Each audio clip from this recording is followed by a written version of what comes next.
क्या आपने कभी सोचा है कि जब आप गूगल असिस्टेंट से कुछ पूछते हैं तो गूगल का सर्वर क्रैश क्यों नहीं होता? साल 2013 में गूगल के सामने एक ऐसा डरावना सच सामने आया था जिसने उनके टॉप इंजीनियर्स की रातों की नींद उड़ा दी थी। कैलकुलेशन ये थी कि अगर दुनिया का हर एंड्रॉइड यूजर दिन में सिर्फ 3 मिनट के लिए गूगल वॉइस सर्च का इस्तेमाल करे तो गूगल के सारे डेटा सेंटर्स जलकर राख हो जाएंगे। उन्हें रातों रात अपने डेटा सेंटर्स की संख्या दुगनी करनी पड़ती, जो कि फाइनेंशियली और प्रैक्टिकली नामुमकिन था। और यहीं से जन्म हुआ एक टॉप सीक्रेट प्रोजेक्ट का जिसने पूरी एआई की दुनिया को बदल कर रख दिया, गूगल का टीपीयू, टेंसर प्रोसेसिंग यूनिट। आज हम जीरो से एंड तक समझेंगे कि गूगल ने अपना ये जादुई चिप कैसे बनाया। इस कहानी को समझने के लिए हमें पहले कंप्यूटर के दिमाग यानी प्रोसेसर के बेसिक को समझना होगा।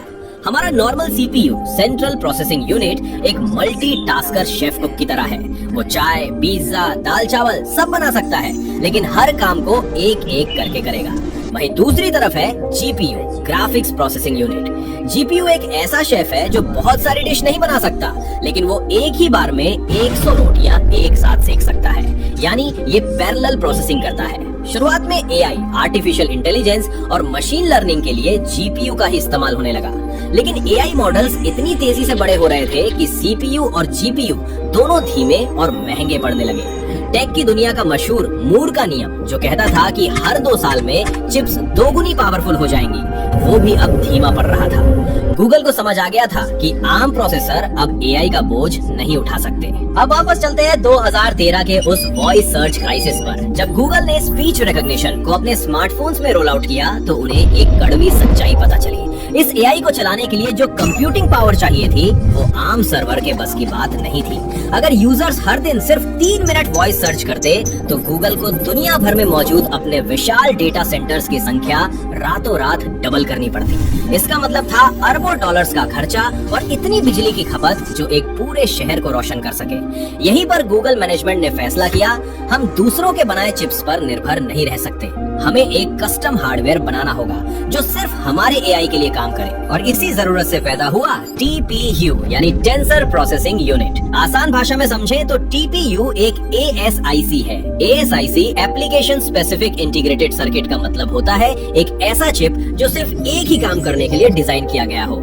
इसे एक रियल लाइफ उदाहरण से समझिए। सीपीयू एक स्विस आर्मी चाकू की तरह है, जिससे आप पेंच भी खोल सकते हैं, तार भी काट सकते हैं और बोतल भी खोल सकते हैं। लेकिन टीपीयू एक निंजा तलवार है जो सिर्फ और सिर्फ एक ही काम के लिए बनी है, लेकिन उस काम में उसे कोई हरा नहीं सकता। जैसे आपकी वॉशिंग मशीन सिर्फ कपड़े धो सकती है, उसमें आप गेम नहीं खेल सकते, बिल्कुल वैसे ही टीपीयू सिर्फ एआई की मैथ सॉल्व करता है। आर्किटेक्चर के नजरिए से देखें तो सीपीयू और जीपीयू के अंदर बहुत सारे ट्रांजिस्टर इस बात पर खर्च होते हैं कि आगे क्या करना है, लेकिन टीपीयू का पूरा आर्किटेक्चर सिर्फ और सिर्फ एआई के नंबरों को जोड़ने और गुणा करने के लिए बनाया गया है। इस नामुमकिन प्रोजेक्ट को हकीकत में बदलने के लिए गूगल ने सिलिकॉन वैली के एक लेजेंडरी हार्डवेयर इंजीनियर को अपनी टीम में शामिल किया, जिनका नाम था नॉर्मन जॉपी।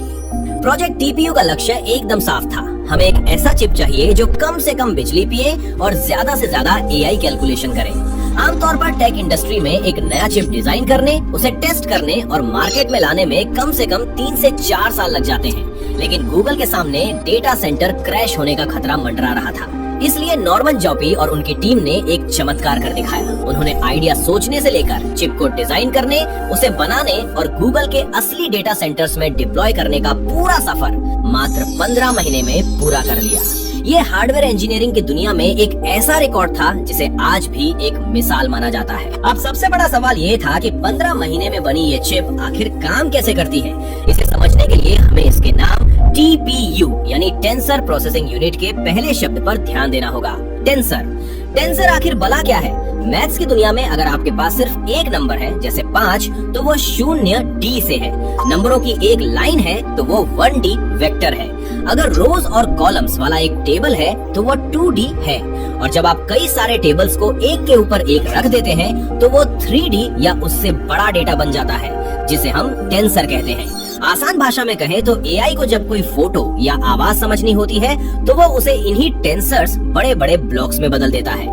यहाँ एआई की पूरी आत्मा सिर्फ एक चीज पर टिकी है, मैट्रिक्स मल्टीप्लिकेशन। लेकिन आम प्रोसेसर के साथ एक बहुत बड़ी बीमारी जुड़ी है, जिसे कंप्यूटर साइंस में वॉन न्यूमन बॉटलनेक कहते हैं। इसका मतलब है कि प्रोसेसर को हर एक कैलकुलेशन के लिए बार बार मेमोरी के पास जाकर डेटा लाना पड़ता है। सोचिए एक ऐसा शेफ है जिसे हर एक डिश बनाने के लिए बार बार किचन से बाहर जाकर गोदाम से नमक या मसाले लाने पड़ रहे हैं। इसमें काम कम और भाग दौड़ में टाइम ज्यादा वेस्ट होता है। टीपीयू को इस बीमारी का इलाज करना था। इस वॉन न्यूमन बॉटलनेक को खत्म करने के लिए गूगल ने टीपीयू के अंदर एक मास्टरपीस डिजाइन डाला जिसे कहते हैं सिस्टोलिक अरे। सिस्टोलिक शब्द मेडिकल साइंस से लिया गया है जिसका मतलब है दिल का धड़कना।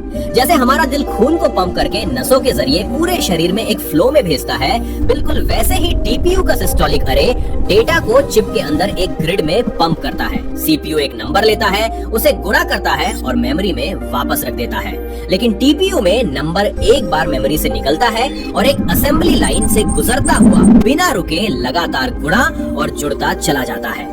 एक ही बार में लाखों कैलकुलेशंस। स्पीड को और बढ़ाने के लिए गूगल ने एक और जीनियस ट्रिक लगाई, क्वांटाइजेशन। मान लीजिए आपको 10.12345 का गुणा करना है। आम प्रोसेसर एकदम सटीक कैलकुलेशन करने में टाइम लगाता है, लेकिन एआई को इतनी सटीकता की जरूरत नहीं होती।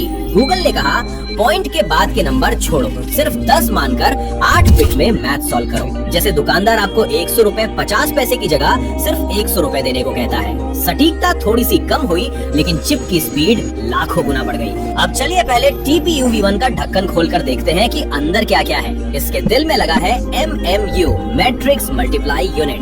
ये कोई छोटा मोटा कैलकुलेटर नहीं है, बल्कि 256 गुणा 256 नंबर्स का एक विशाल ग्रिड है जो सिर्फ 8 बिट वाले गुणा करता है। यानी ये एक ही झटके में 65,000 से ज्यादा मैथ्स की प्रॉब्लम सॉल्व कर देता है। और वो जो मेमोरी बार बार बाहर से लाने की दिक्कत थी ना, उसे सॉल्व करने के लिए गूगल ने चिप के बिल्कुल बगल में ही 24 मेगाबाइट का एक यूनिफाइड बफर बना दिया।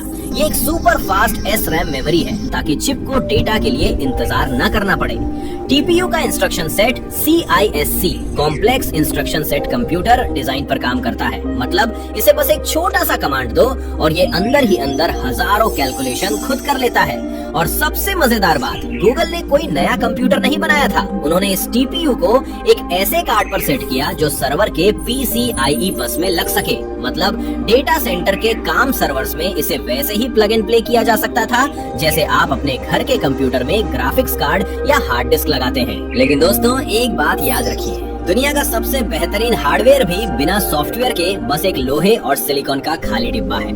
टीपीयू से बात कैसे की जाए? यही एंट्री होती है गूगल के ब्रह्मास्त्र की, टेंसरफ्लो।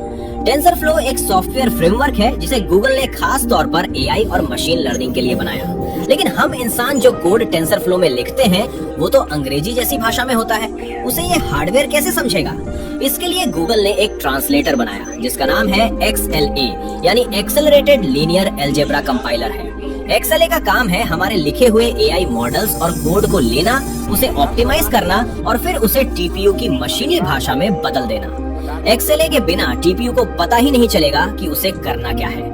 सॉफ्टवेयर और हार्डवेयर का ये परफेक्ट तालमेल ही टीपीयू की असली ताकत है। दोस्तों 2015 में जो पहला टीपीयू बना था वो सिर्फ एआई को इस्तेमाल करने के लिए था। मतलब अगर एआई को पहले से कुछ आता है तो वो उसका जवाब दे सकता था, लेकिन ये एआई को नई चीजें सिखा नहीं सकता था। गूगल को पता था कि असली गेम तो एआई को ट्रेन करने में है, इसलिए 2017 और 2018 में गूगल ने बनाए TPU V2 और V3। ये चिप्स इतने पावरफुल थे कि ये एआई को ट्रेन भी कर सकते थे। इसके लिए गूगल ने एक नया मैथ्स का फॉर्मूला इजाद किया जिसे B-float 16 कहा गया। ये 16 बिट का एक ऐसा जादुई नंबर फॉर्मेट था जिसने ट्रेनिंग की स्पीड को पंख लगा दिए। लेकिन एक दिक्कत हो गई, ये चिप्स काम करते हुए इतने ज्यादा गर्म हो जाते थे कि इन्हें ठंडा रखने के लिए नॉर्मल पंखे काम नहीं आए। गूगल को चिप्स के ऊपर से पानी की पाइप्स गुजारनी पड़ी जिसे लिक्विड कूलिंग कहते हैं। और आज गूगल के पास TPU V4 और V5P जैसे मॉन्स्टर चिप्स हैं। ये इतने एडवांस्ड हैं कि ये आपस में कॉपर की तारों से बात नहीं करते बल्कि OCS का इस्तेमाल करते हैं, यानी लेजर की रोशनी के जरिए डेटा ट्रांसफर। और इनका डिजाइन एक 3D टोरस टोपोलॉजी में होता है। मतलब हर चिप अपने आसपास के चिप से एक 3D जाल में सीधे जुड़ी होती है, जिससे डेटा के ट्रैफिक जाम का कोई चांस ही नहीं रहता। अब अगर आपको दुनिया का सबसे बड़ा एआई मॉडल बनाना है तो एक चिप या 10 चिप से काम नहीं चलेगा, आपको चाहिए एक सुपर कंप्यूटर। इसलिए गूगल ने हजारों TPUs को एक साथ जोड़कर एक विशाल नेटवर्क बनाया जिसे नाम दिया गया TPU Pods।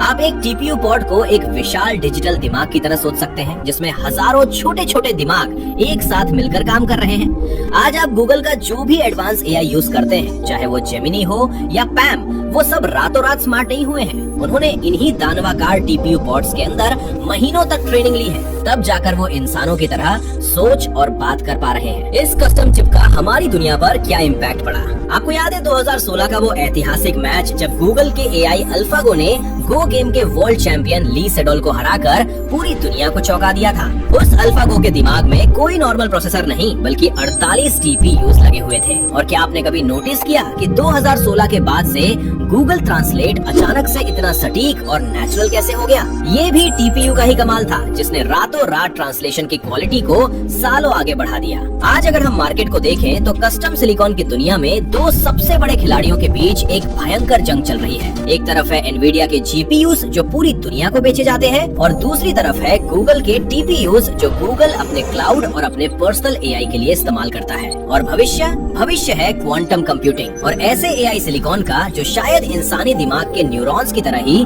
खुद को रीप्रोग्राम कर सके। तो दोस्तों, ये थी कहानी उस 15 महीने के नामुमकिन प्रोजेक्ट की, जिसकी शुरुआत 2013 में वॉइस सर्च के एक क्राइसिस से हुई थी। गूगल को डर था कि उनके सर्वर्स क्रैश हो जाएंगे, लेकिन उस डर ने जन्म दिया टीपीयू को, और टीपीयू ने जन्म दिया आज की एआई क्रांति को।